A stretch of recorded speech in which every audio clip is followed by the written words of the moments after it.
Hi guys, welcome back to my channel. Today's video I'm going to be sharing with you a few tips that make drawing flowers like this that look a little bit more complex a little bit easier for you. So if that's your thing, carry on watching. Before we get into the meat of today's video, I do just want to mention that the reference photo used for this is one of my own, and if you would like to use it, the only way to do so is to pop on over to my Patreon, and you can also follow along with the full real-time tutorial of this one as well and learn some more in-depth techniques about how to handle these particular types of flowers. So let's get into the meat of this tutorial. Now, upon initially looking at this, you might be thinking, oh my god, that looks so daunting. Look at all of those colours, all of those colour blends, the folds in the petals and all of those shadows. How on earth am I going to get it in? And I will admit to you that when I first looked at this reference, I was like, I really love the colours, but am I going to be able to pull this off and recreate this flower and make it look realistic? And that thought is completely daunting, and sometimes it can put you off. But the way to kind of negate that is to break down your reference photo and the individual sections that you need to draw into small sections. So instead of looking at the piece as a whole and thinking, I have no idea where to start, initially I broke this down into sections of the flower and then the stems with all of those beautiful colour blends. And then upon looking at the flower, I was thinking to myself, okay, I need to break this down even further because the folds and the shadows and everything are just overwhelming me. So what I then did is break the flower down into really small sections. And within those small sections, I then worked on adding in the light tones first, because we always need to work from light to dark unless you're using a solvent, which is a case for another day, and then building up the shadows. So I'm making sure that I'm adding in all of the layers and the shadows and everything in each small part first, and then I'm making sure I'm happy with it, and then moving on to another small part. And the way that I kind of identify these small parts is just by where the shadows are laying and if there are any really dominant, interesting shapes that are calling out to me. A key thing here as well is to really pay attention to your reference photo and also to take your time. I know that this one's pretty much a given when it comes to coloured pencil drawing, but really taking your time and taking regular breaks, especially when you're starting to feel overwhelmed or you think that something's not going your way, taking those regular breaks and taking your time is just going to, one, enable you to get that realistic look, and it's also going to prevent you from overwhelming yourself and then not finishing a piece, because hands up who has overwhelmed themselves and then not managed to finish a piece. I am very guilty of this. I've got several unfinished pieces, and the reason is because I become overwhelmed and daunted by the fact that maybe things aren't going my way, or it just is a little bit more on the complicated side. So by breaking the flower down into small individual pieces, you can see that the flower that I've constructed works really nicely. All of the shadows are in the right place. And when I've got all of the small pieces of a particular section in, I do like to go and have a look over the whole thing now that every small section is in, and make sure that they're all working together. And if necessary, I'll go through and I'll add some more shading just to help to blend the little areas that I've worked on individually together, if there are kind of lines where it's obvious that I've worked on a certain part, if that makes sense. I've also applied the same method of working on small individual sections to the stem here and these colour blends. It was quite easy with this particular stem because all of the stem parts are kind of in these really nice triangular sections.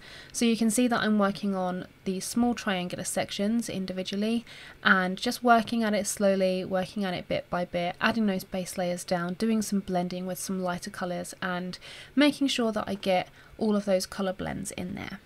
So that's how to initially tackle the drawing when you're looking at the reference photo. But what about when we are actually going through and drawing the flower? What kind of techniques do we need to use from our arsenal in our mind of creating a really nice smooth surface?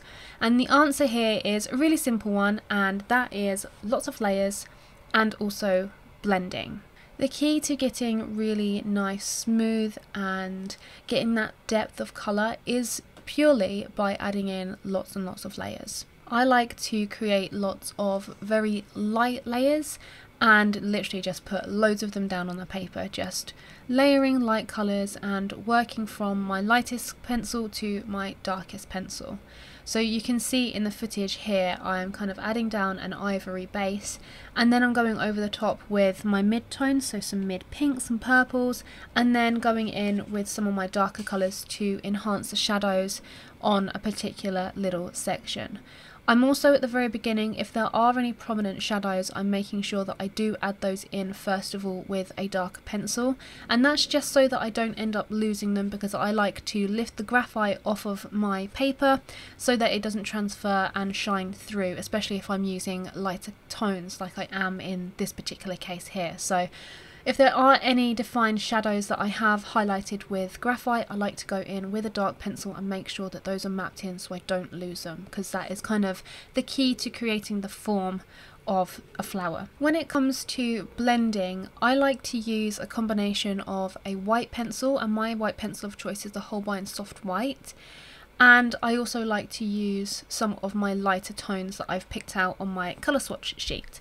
So in the case of this canna flower here, I initially put down, as I mentioned before, a base of ivory, and then I build up my layers, and then I like to go in and blend with the ivory or some of the lighter yellows, and by using the colours that I've used as a base, I'm enabling myself to get a really luminous colour. Sometimes when you do blend with white, you do desaturate the tone, and if you don't want to desaturate the tone, the best thing to do is to go in and use some of the lighter colours that you've used as a base. So in this case I've used some ivory, some cinnamon, some cadmium, yellow, lemon, all of those lovely colours that are lighter that I have used underneath, and I'm using those to blend those darker colours and to get that really nice smooth look.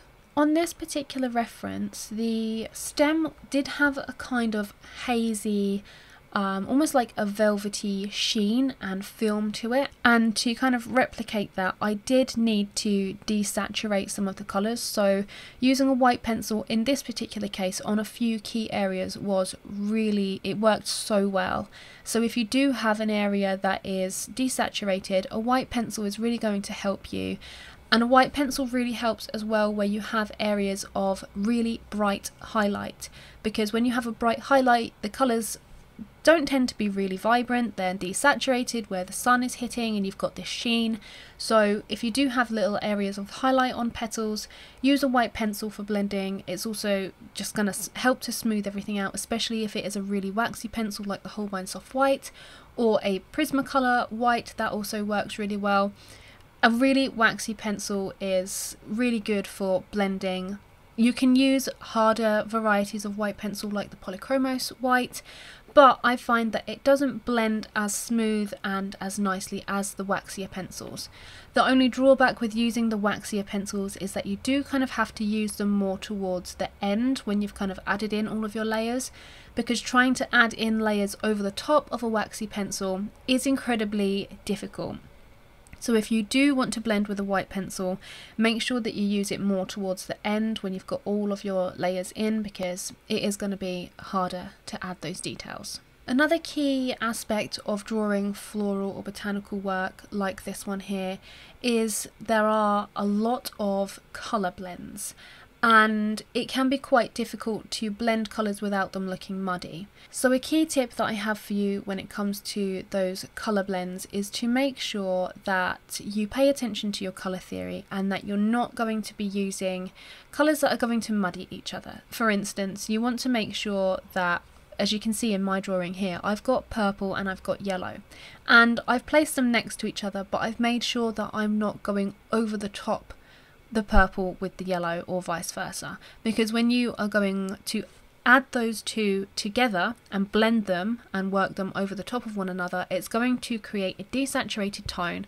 It's going to end up looking muddy because those two cancel each other out. So in order to create a really nice vibrant piece, when you do have those kind of contrasting colours around, you want to make sure that they're placed next to each other, but that you don't extend them too much into one another, otherwise you're just going to get a really muddy blended area. When it comes to the shadows of these areas as well, you just want to make sure that you're using like colours For example, if you have some shadows on a purpley pink area, it would be a good idea to use some dark red or maybe some dark blue to introduce the shadow in there. So you really want to stick away from using any browns or anything like dark sepia or any of those kind of colours. Make sure that you're using the more vibrant tones but the darker of those vibrant tones, if that makes sense. When it comes to the technique for applying the colour blends, you want to, as I said before, for the layering process, just use really light layers, and you want to use lots of them. When you're using light layers, when you have lots of colour blends like this, you can gradually increase the colour blend. If you go in with a heavy hand, you're going to create a really blunt area of colour, and it's going to be quite hard to blend that out really nicely and smoothly. So make sure that you are using really light pressure.